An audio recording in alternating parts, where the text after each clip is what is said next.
Hello friends, my name is Sumant और आज हम लोग डिस्कस करेंगे इंडियन पॉलिटी के वो क्वेश्चन जो यूपीएससी प्रीलिम्स के एग्ज़ाम 2003 और 2004 में आए थे।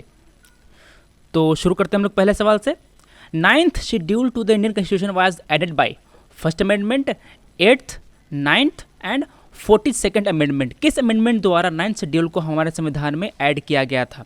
तो दोस्तों इसका आंसर है फर्स्ट अमेंडमेंट। संविधान का जो पहला अमेंडमेंट था वो आया था 1951 में, संविधान के लागू होने के ठीक बाद ही।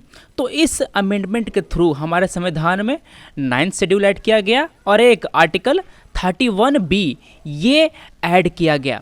ये क्यों ऐड किया गया?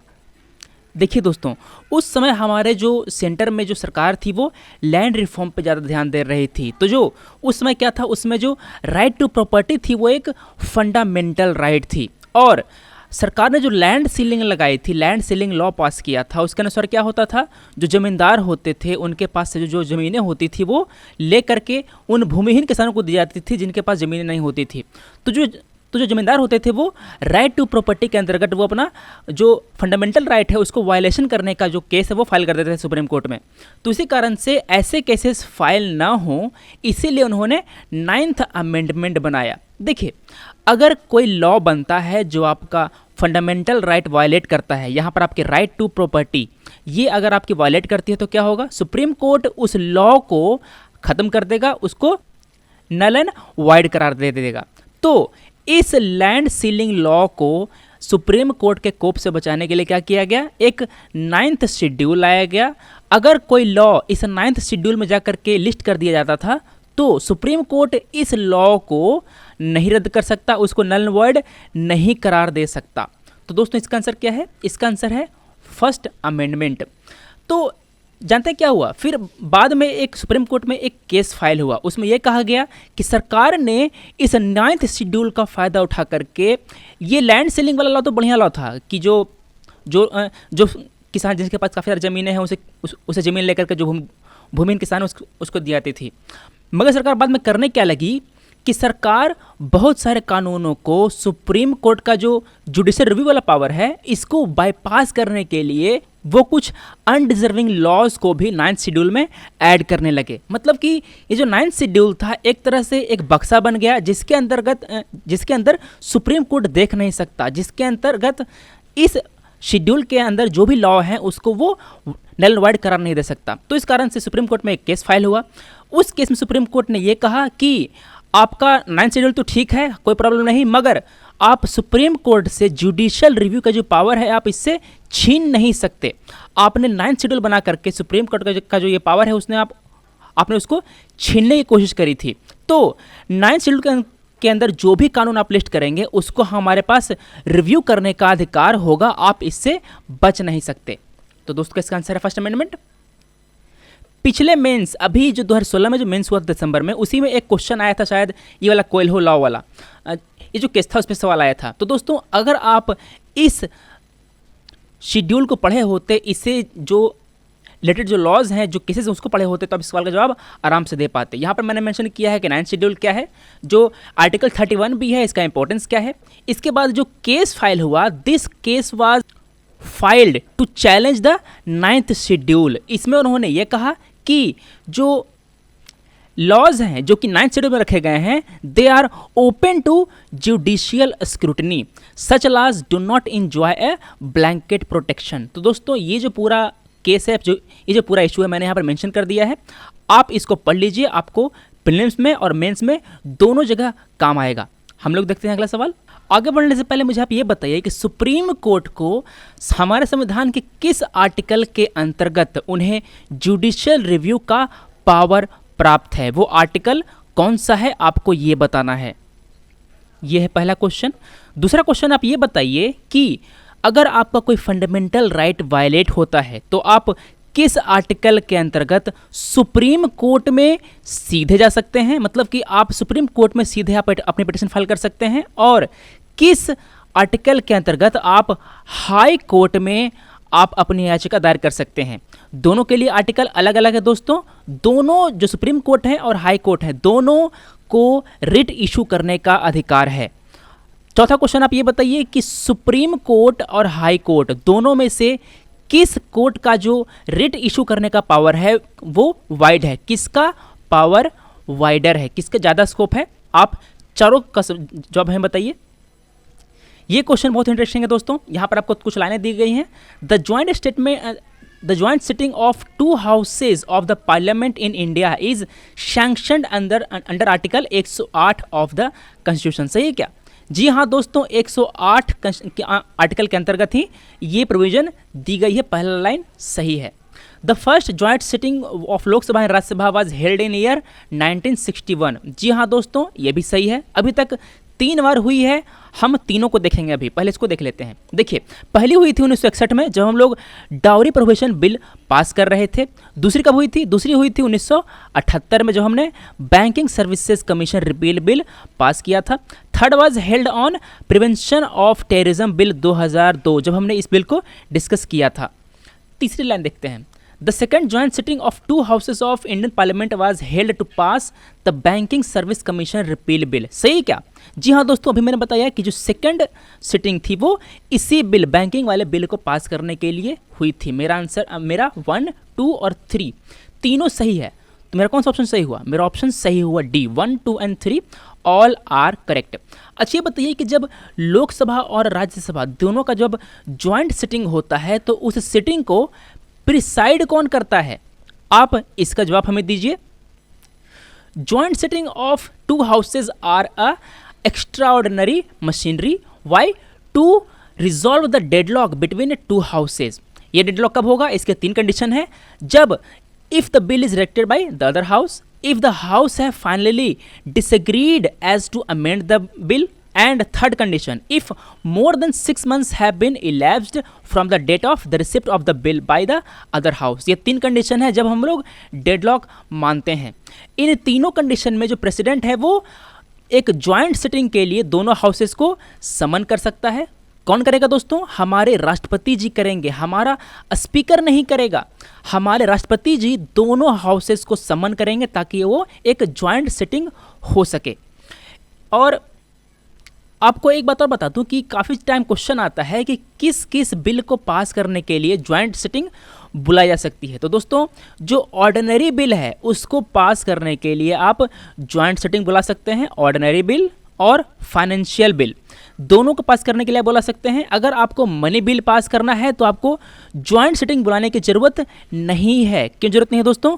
क्योंकि यहाँ पर डेडलॉक हो ही नहीं सकता। देखिए, अगर लोकसभा ने कोई मनी बिल पास किया और उसको भेजा उन्होंने राज्यसभा में, राज्यसभा ने उस बिल को रिजेक्ट कर दिया, उसको उन्होंने पास नहीं किया, तब भी ये बिल पास माना जाएगा। क्यों? क्योंकि लोकसभा को उस पर केवल अमेंडमेंट करने का अधिकार नहीं है, उस पर केवल रिकमेंडेशन देने का ही अधिकार है। लोकसभा इस मनी बिल पे वोट नहीं करती दोस्तों, इस पर वो केवल अमेंडमेंट, अपना जो रिकमेंडेशन है केवल वो ही देती है। उन्होंने जो रिकमेंडेशन दी है उसको लोकसभा मान सकता है और नहीं भी मान सकता। ऑर्डिनरी बिल और फाइनेंस बिल दोनों को ज्वाइंट सिटिंग के थ्रू आप पास कर सकते हैं, आप डिलिब्रेट कर सकते हैं। आप मनी बिल के केस में और कॉन्स्टिट्यूशनल बिल के केस में, दोनों केस में आप ज्वाइंट सिटिंग नहीं बुला सकते। अगर आपको कोई संवैधानिक अमेंडमेंट बिल पास करनी है तो आपको वो जो बिल है वो दोनों हाउसेज में अलग अलग पास करनी होगी, ज्वाइंट सिटिंग में पास नहीं होगी दोस्तों। अब हम देखते हैं अगला सवाल। ये क्वेश्चन जवाब आपको देना था कि इस हाउस को, इस ज्वाइंट सिटिंग को कौन प्रिसाइड करता है। ऑप्शन से आपके स्पीकर ऑफ द लोकसभा, दूसरा ऑप्शन चेयरमैन ऑफ राज्यसभा, तीसरा option deputy speaker of Lok Sabha, और चौथा option deputy chairman of Rajya Sabha. इन चारों में से किन किन को एक ज्वाइंट सिटिंग को उसको प्रिसाइड करने का अधिकार है, आपको यह बताना है। इसमें से एक से ज़्यादा ऑप्शन सही हो सकते हैं। अगला सवाल देखते हैं। अच्छा, एक बात और देखिए कि मैंने इसको भी डिस्कस क्यों किया, इस पर मैंने इतना ज़्यादा जोर क्यों दिया, क्योंकि अभी क्या हुआ था कि कुछ फाइनेंस बिल थे, उसको पास करने के लिए सरकार ने कहा था कि हम ज्वाइंट सिटिंग बुलाएंगे। Joint sitting, centre hints at a joint sitting rot for bill. क्यों?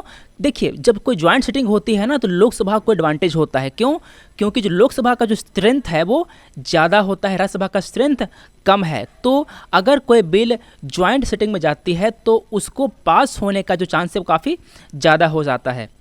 Under which article of the Indian constitution did the president give his assent to the ordinance on electoral reforms when it was sent back to him by union cabinet without making any changes.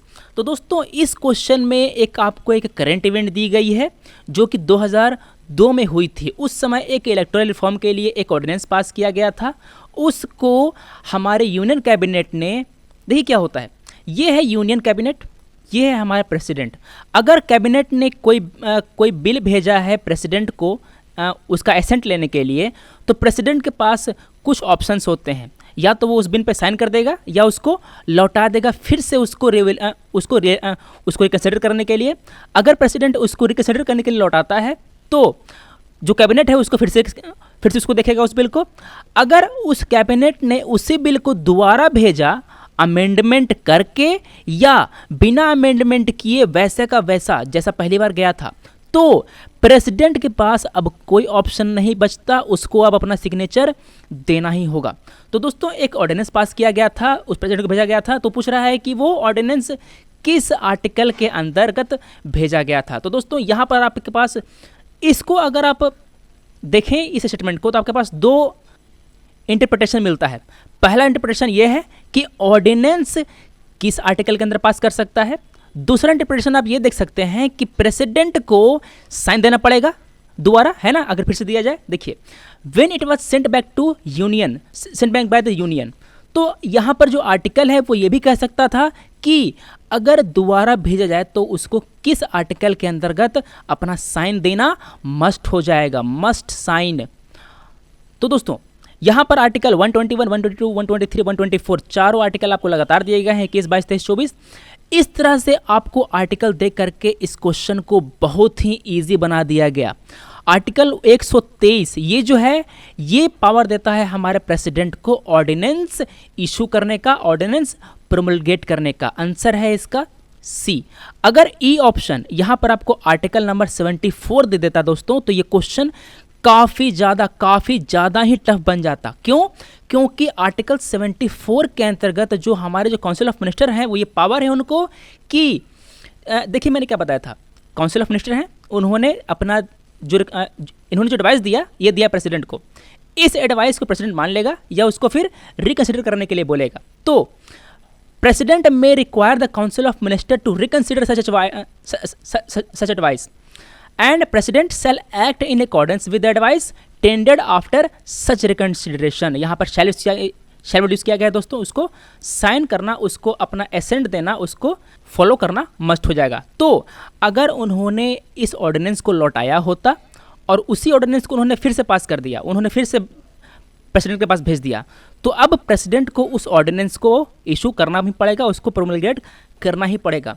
तो अगर यहाँ पर option, यहाँ पर article number 74 दे देता तो दोस्तों तो जो सवाल है वो फंस जाता। आर्टिकल 123 इसका आंसर है। हम लोग देखते हैं अगला सवाल अब। Under which article of the Indian constitution did the president make a reference to the supreme court to seek court's opinion on the constitutional validity of election commission decision on deferring the Gujarat assembly election. दोस्तों ये भी जो event है वो 2002 में हुई थी।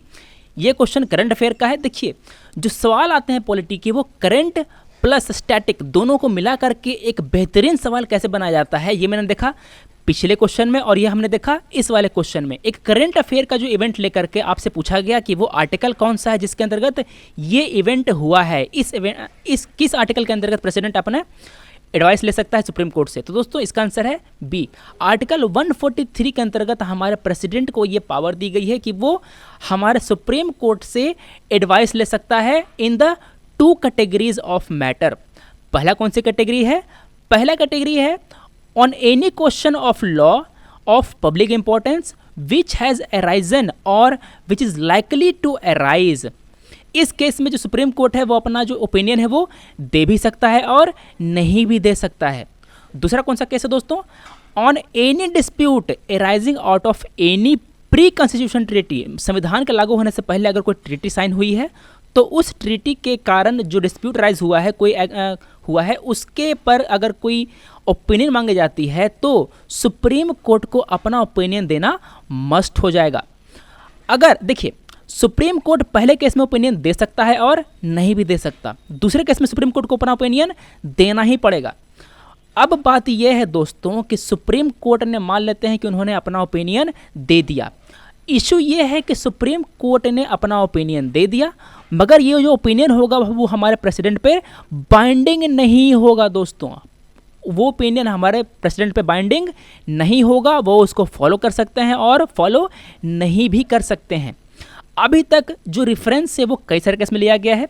बेराबुरी union case 1960 ये पास किया, ये दिया गया था। इस मैटर पे हमारे जो राष्ट्रपति उन्होंने सुप्रीम कोर्ट से एडवाइस लिया था। हाल में ही 2G स्पेक्ट्रम का जो केस आया था उसमें भी हमारे राष्ट्रपति ने सुप्रीम कोर्ट से एडवाइस लिया था। तो दोस्तों इसका आंसर है बी, आर्टिकल 143। ऐसे क्वेश्चन मैं इसलिए डिस्कस कर रहा हूँ क्योंकि आपको आर्टिकल याद नहीं रहेंगे दोस्तों। आपको अगर आप किसी के मुंह से सुनेंगे या आप कोई क्वेश्चन डिस्कस करेंगे ऐसे, तभी आपको ये सारे आर्टिकल, ये सारे नंबर आपको याद रहेंगे। पिछला आर्टिकल कौन सा था दोस्तों? पिछला आर्टिकल था 123। इस आर्टिकल के अंतर्गत हमारे राष्ट्रपति ऑर्डिनेंस पास कर सकते हैं और इस 213 इस आर्टिकल के अंतर्गत हमारा जो गवर्नर है वो ऑर्डिनेंस पास कर सकता है दोस्तों। तो यह है बी आंसर। हम देखते हैं अगला सवाल।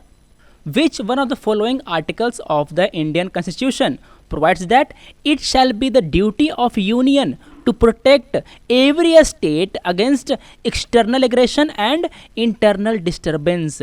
कौन सा आर्टिकल है दोस्तों? ये आर्टिकल है 355। आंसर है डी। इस आर्टिकल के अंतर्गत यूनियन पे ये ड्यूटी रखी गई है कि आप हर स्टेट को एक्सटर्नल एग्रेशन से बचाएंगे और उसको इंटरनल डिस्टर्बेंस से बचाएंगे। यह आर्टिकल, यह संविधान का एग्जैक्ट आर्टिकल जो हमारे संविधान में लिखा गया है दोस्तों। अगर सेंटर ये देखता है कि वहाँ पर वो नहीं बचा सकता, अगर वहाँ पर स्टेट में अगर कॉन्स्टिट्यूशनल ब्रेकडाउन हुआ है दोस्तों, तो वहाँ पर वो प्रेसिडेंट रूल लगा सकता है। किसके अंतर्गत? आर्टिकल 356 के अंतर्गत वो प्रेसिडेंट रूल लगा सकता है उस राज्य में। प्रेसिडेंट रूल को आप स्टेट इमरजेंसी या कॉन्स्टिट्यूशनल इमरजेंसी के नाम से भी जानते हैं। क्यों? क्योंकि ये इमरजेंसी तभी लगाई जाएगी जब उस राज्य में जो कॉन्स्टिट्यूशनल मशीनरी है वो फेल हो जाएगी, वहाँ के सरकार संविधान के आर्टिकल, संविधान के प्रोविजन के अनुसार नहीं चल पाएगी, वो कोई संविधान की किसी धारा का वायलेशन करेगी। ये क्वेश्चन बहुत इंटरेस्टिंग है दोस्तों। हमारे संविधान में काफ़ी सारी चीज़ें जो है वो दूसरे देशों के संविधान से ली गई हैं, तो आपको बताना है कि कौन सा आइटम किस देश से डिराइव किया गया है, आपको ये बताना है। तो इसमें कुछ जो चीज़ें हैं वो काफ़ी स्ट्रेट फॉरवर्ड हैं। जैसे कि देखिए, फंडामेंटल राइट हमने लिया है यूएस से, तो मैंने बी को मैच कर दिया 5। जब मैंने बी को 5 से मैच कर दिया तो मेरा ए कट गया और सी कट गया। मुझे अब सी और डी के बीच में चुनना है। मेरी जो प्रोबेबिलिटी हो गई सवाल को सही होने की वो हो गई 0.5, मतलब कि 50% प्रोबेबिलिटी हो गई मेरे सवाल के सही होने की और गलत होने की। दोस्तों देखते हैं अगला, concurrent list in union state relation. ये कहाँ से लिया गया है दोस्तों? काफ़ी कम लोगों को पता होगा या काफ़ी लोगों को पता होगा कि ये लिया गया है ऑस्ट्रेलियन संविधान से। कंकरेंट लिस्ट का जो प्रोविजन है वो ऑस्ट्रेलिया से लिया गया है। तो सी मैच कर गया 1 से, मैंने सी मैच कर दिया 1 से, तो कौन सा सही हुआ? या तो C2 से मैच है, तो मैंने बी काट दिया, मेरा आंसर आ गया डी। मुझे पहला और डी, ए और डी देखने की जरूरत नहीं पड़ी, फिर भी देख लेते हैं। जो डीपीएसपी है, डीपीएसपी कहाँ से लिया गया है दोस्तों? Directive principle of state policy ली गई है हमारे आयरलैंड से। इसका जो संविधान है ना, आयरलैंड का संविधान, वहाँ से हमने ये बोरो किया है। ए मैच कर गया 3 से। अब आया D, India as a union of a state with greater power to the union. हमारे यहाँ क्या है? हमारे यहाँ 3 लिस्ट हैं, यूनियन लिस्ट, स्टेट लिस्ट और कंकरेंट लिस्ट। पहले जो यूनियन लिस्ट है वो है लिस्ट 1, जो स्टेट लिस्ट है वो है लिस्ट 2 और जो कंकरेंट लिस्ट है वो है लिस्ट 3। इसके अलावा और कोई मैटर जो कि इस लिस्ट में नहीं लिखा गया, उस पर पावर किसके पास है? उस पर पावर है वो हमारे यूनियन के पास है। मतलब कि जो रिसाइडरी पावर है, रिसाइडरी जो सब्जेक्ट है वो यूनियन को दी गई है दोस्तों। यही बात हमारे कनाडा में भी है, वहाँ पर जो यूनियन है उसके पास रिसाइडरी पावर है। तो in Canada also union has greater power than the जो प्रोविंसेस हैं उनसे ज़्यादा पावर है वहाँ पर यूनियन के पास। तो मैंने डी मैच कर दिया कनाडा से, डी हो गया 2, तो D2 मेरा सही है। यहाँ पर मेरा आंसर है डी। इसके अलावा काफ़ी सारे क्वेश्चन और आ सकते हैं दोस्तों, मैंने यहाँ पर मेंशन कर दिया है।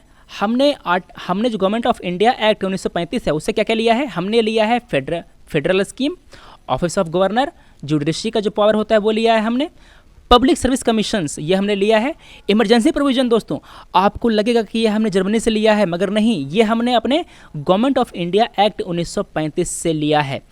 पहले मेंस में क्वेश्चन आ चुका है कि अगर ये आर्टिकल है, अगर 1935 वाला जो आर्टिकल है उन्होंने हमारे संविधान में काफ़ी अहम रोल प्ले किया है। इस क्वेश्चन को डिस्कस करने के बाद, इसका डिस्कस सुनने के बाद आप उस पर वो जो क्वेश्चन आया था हमारी यूपीएससी मेंस में उसको आप लिखिए, उसको आप आंसर राइटिंग प्रैक्टिस कीजिए, आपको काफ़ी फायदा होगा।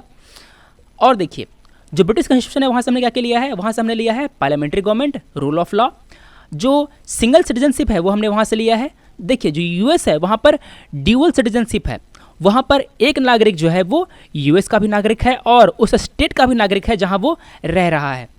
जो कैबिनेट सिस्टम है वो हमने लिया है ब्रिटेन से, और जो पार्लियामेंट्री प्रिविलेज वगैरह के जो प्रोविजन है वो हमने लिया है ब्रिटेन से। यूएस से क्या लिया है हमने, यहाँ से लिया है fundamental rights, independence of judiciary, judicial review, बहुत इंपॉर्टेंट दोस्तों ये हमने लिया है यूएस से, इस पर क्वेश्चन आ सकता है, इसको आप ध्यान रखिए।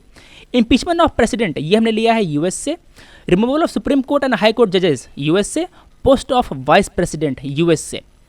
आयरिश से क्या लिया है हमने दोस्तों, आयरिश से लिया है हमने DPSP, nomination of member of Rajya Sabha and method of election of president क्या है, इसको आप पढ़ सकते हैं, लक्ष्मणकांत की किताब में बहुत अच्छी तरह दिया हुआ है।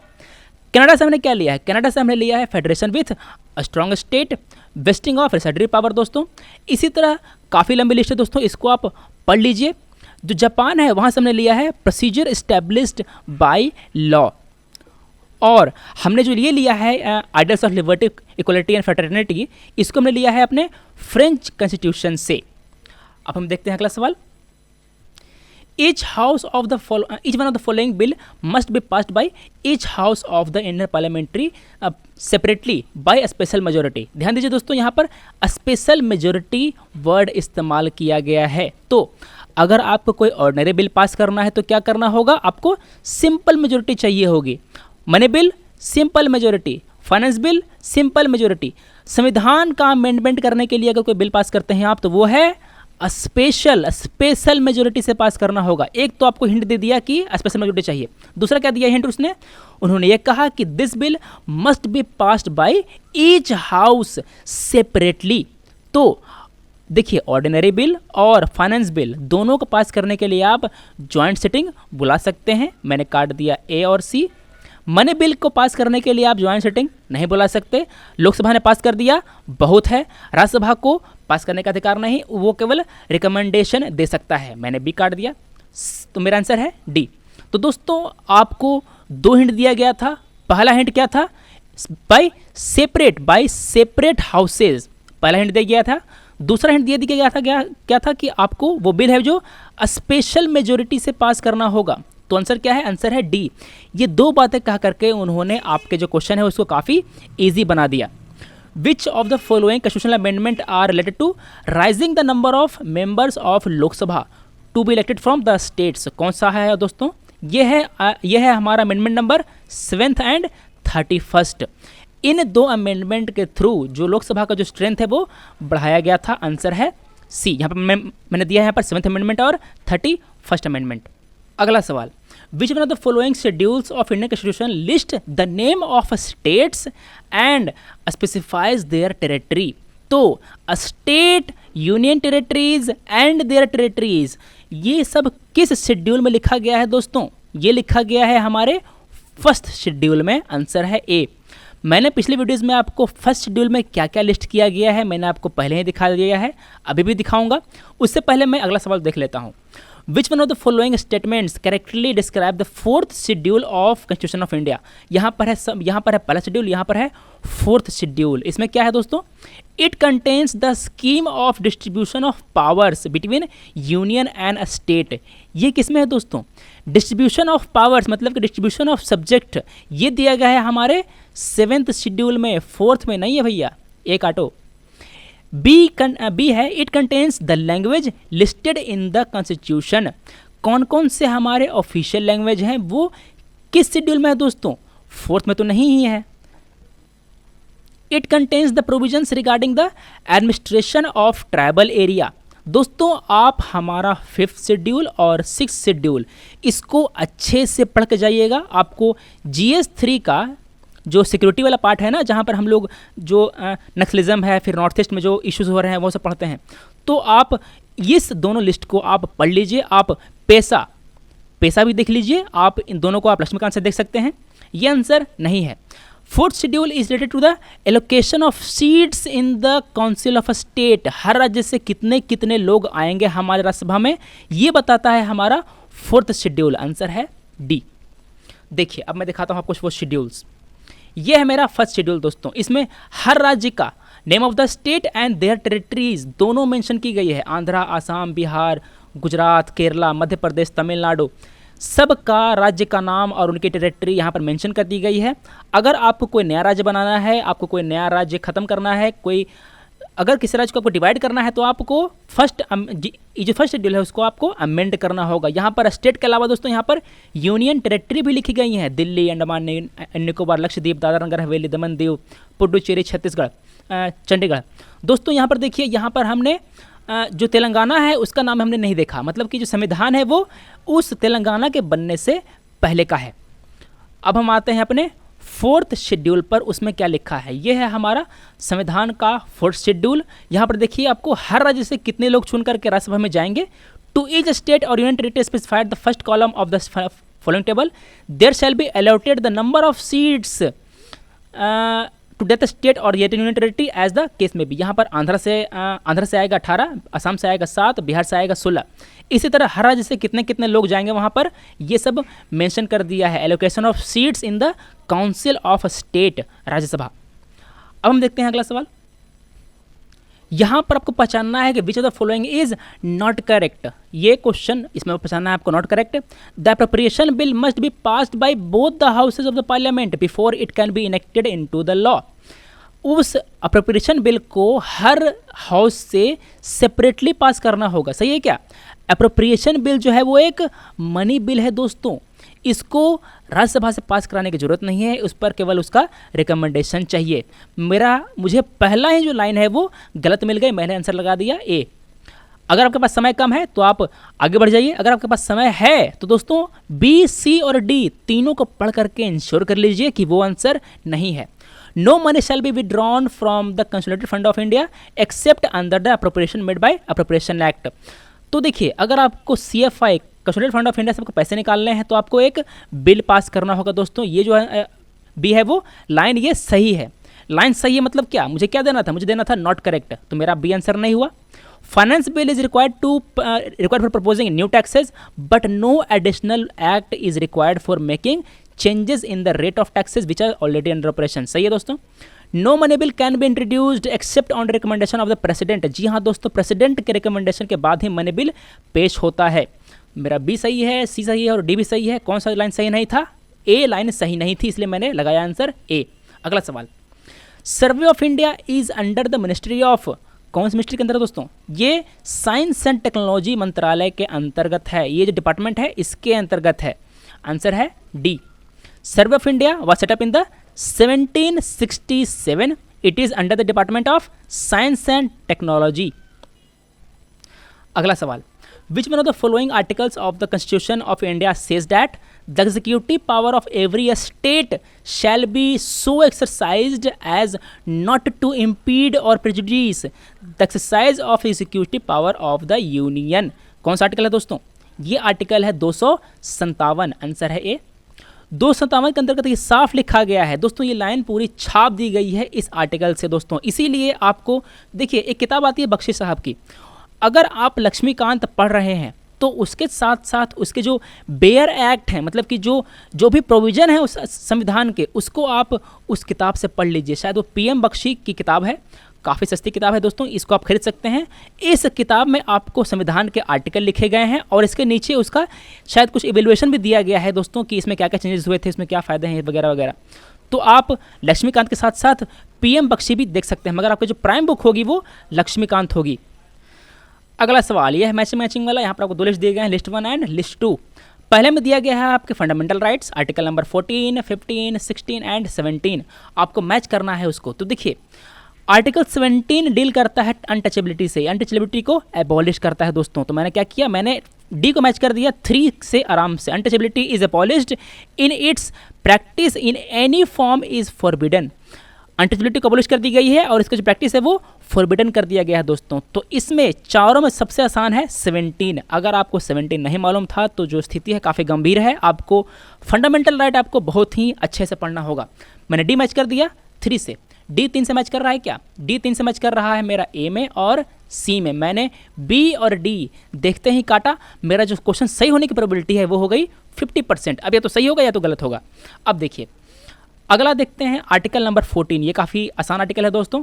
इसमें होता क्या है, इसमें जो होता है वो आपको जो रूल ऑफ लॉ ये दिया गया है, मतलब आपको इक्वालिटी बिफोर द लॉ ये दी गई है, इक्वालिटी बिफोर लॉ। तो देखिए किस में दिया गया है, ये है डिस्क्रिमिनेशन से रिलेटेड, ये यहाँ पर है हाँ इक्वालिटी बिफोर द लॉ यहाँ पर आ गया।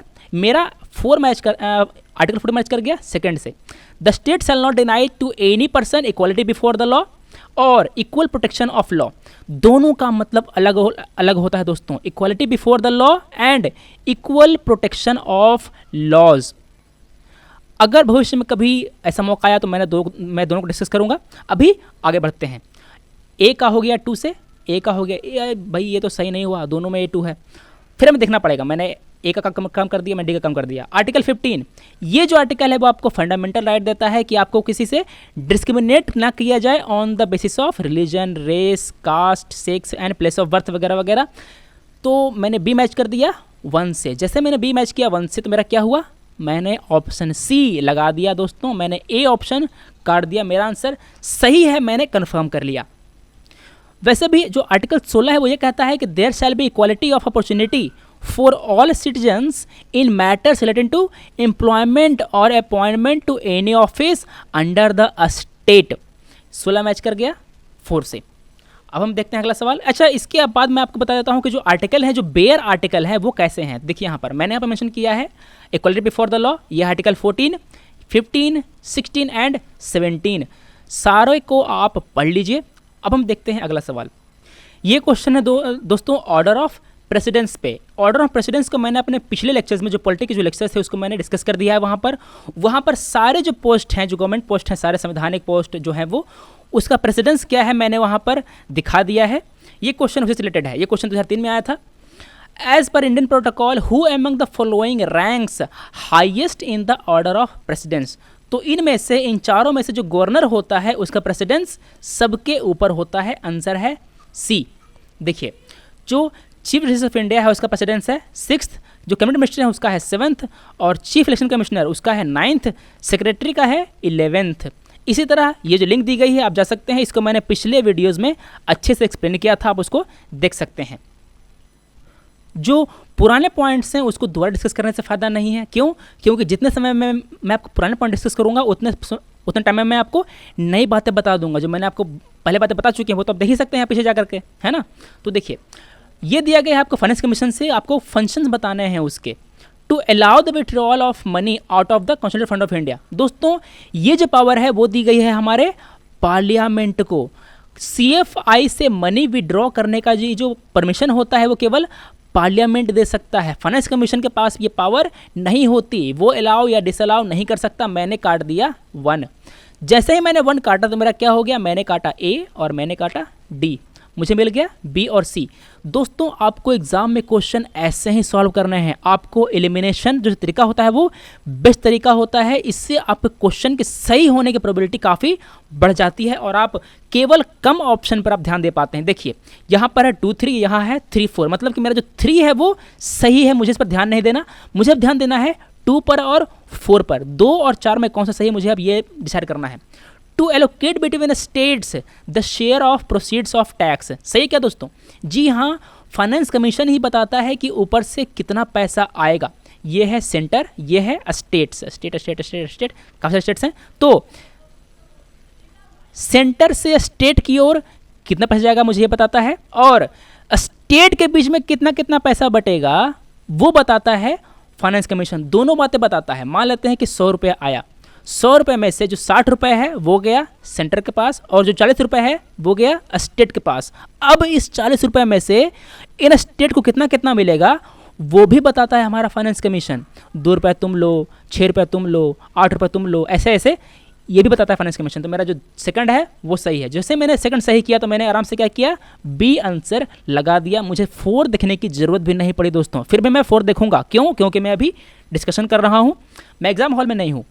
To supervise the support on whether the union and state government are levying tax in accordance with the budgetary provision. Supervise नहीं करता, इसका काम नहीं होता। 4 आंसर मैंने काट दिया, 4 गलत है दोस्तों।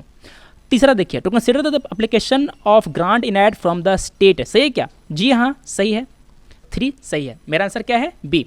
यहाँ पर हम देखते हैं कि जो फाइनेंस कमीशन है उसको आर्टिकल 280 के अंतर्गत बनाया जाता है दोस्तों। इसको बनाता है हमारे राष्ट्रपति। It is a quasi judicial body. अगर आपको कोई MCQ आए कि इनमें से कौन कौन सी बॉडीज़ जो है वो क्वासी जुडिशियल हैं, तो आप फाइनेंस कमीशन को आप पहचान सकते हैं दोस्तों।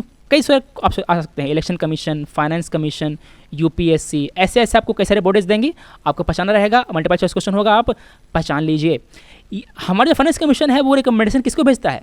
रिकमेंडेशन भेजता है वो हमारे प्रेसिडेंट को, फाइनेंस कमीशन को नहीं भेजता। जो फाइनेंस मिनिस्टर है उसको नहीं भेजता। आपने देखा होगा कभी कभी फोटो में कि वो फाइनेंस जो हमारे जो वित्त मंत्री हैं जेटली जी, उनको कोई रिपोर्ट दे रहा है। तो दोस्तों जो फाइनेंस कमीशन है वो फाइनेंस कमीशन भेजता है किसको? प्रेसिडेंट को ये रिपोर्ट भेजता है। दोस्तों अब मैं पूछता हूँ आपसे सवाल, आप ये बताइए कि national human right commission NHRC, national human right commission, UPSC, ये सब जो हैं वो एक रिपोर्ट भेजते हैं हर साल। वो रिपोर्ट वो किसको किसको भेजते हैं? NHRC किसको किसको भेजता है? पार्लियामेंट को, स्टेट के लेजिस्लेचर को, राष्ट्रपति को, प्रेसिडेंट को, किसको किसको भेजता है आप बताइए। और जो आगे की स्लाइड है वहाँ पर मैंने आपको फाइनेंस कमीशन के जो मेन फंक्शन है उसको मैंने यहाँ पर डिस्कस कर दिया है। 1 2 3 4 आपको ये सारी चीज़ें आराम से पढ़ लीजिए, कहीं और देखने की ज़रूरत नहीं है। देखिए यहाँ पर distribution of tax revenue between the union and the state and amongst the states themselves, दोनों मैंने बताया था। चलिए आगे बढ़ते हैं अगले सवाल की तरफ। ये क्वेश्चन है हमारे इलेक्शन कमीशन से related. Superintendence direction conduct of free and fair election, which of the above are functions of election commission of India.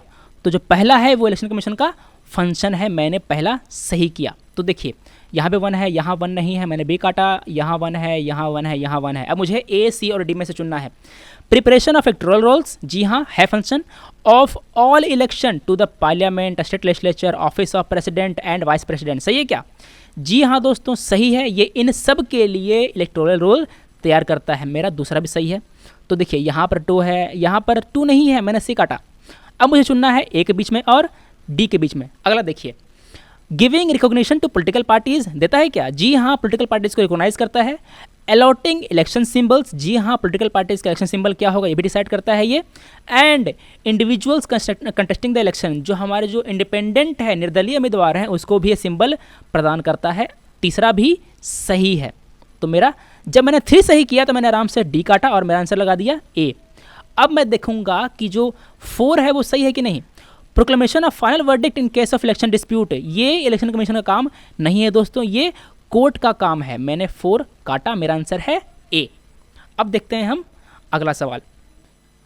Resolution for removing the vice president of India can be moved in the Lok Sabha alone, either of the parliament, joint sitting of the parliament, Rajya Sabha alone. कौन सबसे सही है दोस्तों?